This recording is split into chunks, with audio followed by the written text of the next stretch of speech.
Yang kedua Bapak Ibu, konsisten. Karena saya lihat masih banyak orang jalankan MLM itu kayak acara 17 Agustus. Mau di acara 17 Agustus baru lagi yang baris berbaris. Betul tidak? Kayak tong ini musiman. Betul tidak? Dia jalankan ini MLM kayak apa itu penari salsa, maju 1 kali mundur 3 kali. Bagaimana mau tiba Bapak Ibu? Kalau lagi datang semangatnya semangat, kalau datang daun. Jalankan MLM Bapak Ibu, kita harus fight apapun yang terjadi. Bagaimanapun kondisinya, fight terus, konsisten terus. Jangan mut-mutan. Tiba-tiba datang angin timur, semangat lagi. Datang angin barat, turun lagi. Tidak bisa seperti itu, Bapak. Konsisten saja, Bapak. Dan itu yang saya lakukan, Bapak. Saya konsisten Bapak Ibu. Akhirnya apa yang terjadi? Makanya saya pernah ngomong sama Pak Nasir, Pak, kalau mau dicerita semua kan di MLM katanya itu banyak suka dukanya. Saya bilang, sekarang Pak, kulupam itu semua duka dukanya, pinga ini sukanya mami. Bayangkan Bapak Ibu, luar biasa. Besok akan saya sharing lebih jauh. Sekarang saya mau tanya Anda, bagaimana tadi profesional? Luar biasa? Mau dapat 100 juta? Mau atau mau sekali? Karena saya juga dulu Bapak. Mau berkali-kali ya? Tepuk tangan dulu. Karena saya dulu Bapak, di render impian saya awalnya itu hanya mau bebas dari utang.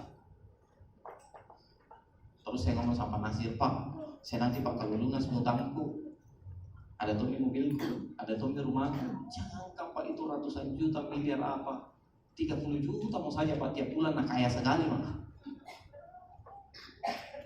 Tapi berkat bimbingan beliau Bapak itu lebih berapa puluh kali lipat. Jadi luar biasa ya. Artinya kerja tidak sebanding dengan apa yang kita dapatkan. Karena memang yang namanya bisnis apapun itu memang di awalnya berat. Makanya pernah adik saya itu curhat. Karena adik saya juga sekarang fight di rendah, pernah curhat, dia cerita ke saya, ditolak lah, tidak ada jaringannya, begini. Oh, dia cerita semua ke saya. Terus saya dengarkan semua, saya antusias dengarkan. Begitu selesai dia ngomong, saya tanya, apa yang kau cerita semua itu pernah saya alami dan pernah saya rasakan semua. Tapi apa yang saya rasakan hari ini belum tentu kau rasakan. Jadi teman-teman saudaraku semua, Anda ditolak, Anda begini, saya pernah rasakan semua itu. Tapi apa yang saya rasakan hari ini kayaknya belum kita rasa. Betul tidak? Tapi kedepannya insya Allah kita juga akan rasa. Karena kalau saya lihat muka-muka anak semua Bapak Ibu, percaya saja. Ini dari lubuk hati yang paling dalam. Kalau saya lihat muka-muka anak, ini sudah muka-muka real kron semua. Ini jujur Bapak. Yang membedakan hanya poinnya mami. Jadi kalau mukanya kan mami, poinnya mami yang mau dikejar. Bagaimana bisa? Jadi Royal Crown Bapak Ibu ya. Dan ingat di render ini Royal Crown kan tidak bergerak. Yang bergerak kan kita, itu tidak.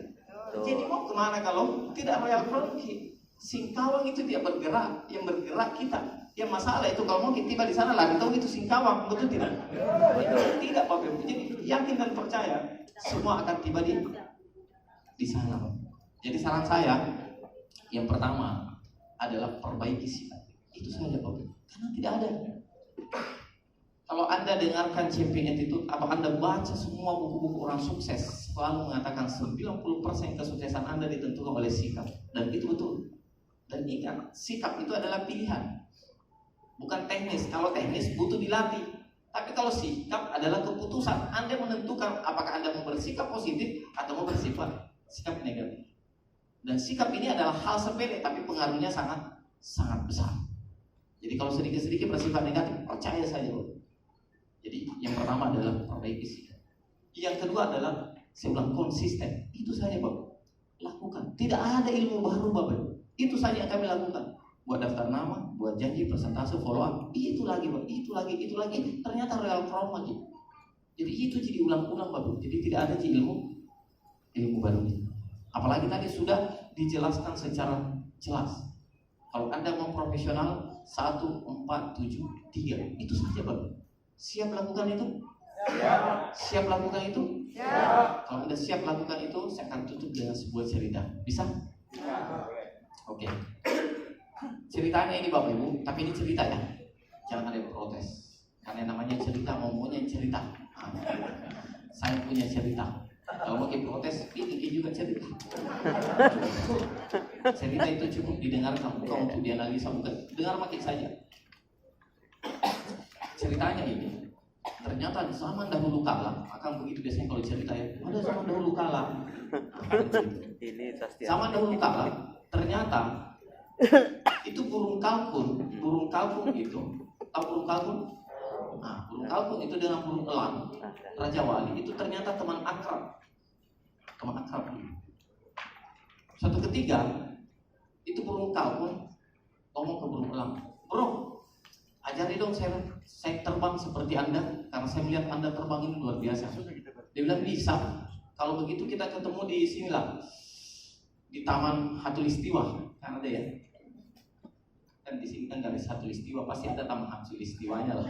Nah, kita ketemu di Taman Hatulistiwa. Nah, akhirnya dia janjian ketemu di situ. Ini burung kalkun tinggalnya di Jalan Budi Utomo. Kan rata-rata itu di setiap provinsi ada Jalan Budi Utomonya. Ada Jalan Budi Utomo di sini? Di situ dia. Jadi dia tinggal di Jalan Budi Utomo.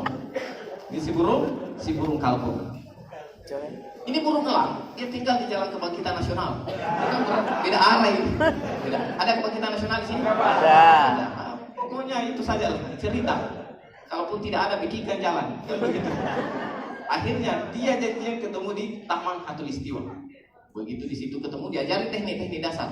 Setelah itu ditanya, kalau Anda mau terbang secara profesional, ini saja yang Anda lakukan. Ini tahapannya. Sudah. Dan begitu dia praktekkan, ternyata dia betul-betul bisa melayang. Bisa melayang, dan terbang di udara. Akhirnya mereka di atas bercengkrama di udara. Wah bro, ternyata bisa terbang. Bilang, iya makanya ikuti saja tahapan-tahapannya. Sekarang ini kau sudah bisa jadi penerbang profesional. Wah, terima kasih bro. Tiba-tiba mulai gelap. Dia bilang, kalau begitu pulang lagi dulu karena sudah gelap nih. Akhirnya terbanglah turun kembali. Begitu tiba mendarat di Taman Hatulistiwa, itu si burung elang sudah terbang kembali pulang ke Kebangkitan Nasional. Nah di situ dia rumahnya. Sedangkan si burung kalkun dia juga pulang, tapi dia pulang jalan kaki ke Jalan Budi Utomo. Dan itulah sejarahnya kenapa sampai sekarang itu si burung kalkun tidak bisa terbang. Karena kenapa? Dia sudah pelajari ini teknik-teknik dasar, sudah bisa menjadi profesional, tapi dia tetap jalan kaki pulang. Padahal bisa diterbang, Bob. Nah, itulah sejarahnya kenapa dia sampai sekarang tidak bisa terbang. Ini burung kalkun, tidak ada hubungannya dengan betul, tidak ada hubungannya. Jadi dia sudah diajari teknik-teknik terbang profesional apa semua dan sudah bisa lakukan, tapi tetap selalu ke jalan kaki pulang. Nah itulah yang membuat dia tidak bisa terbang sampai sekarang.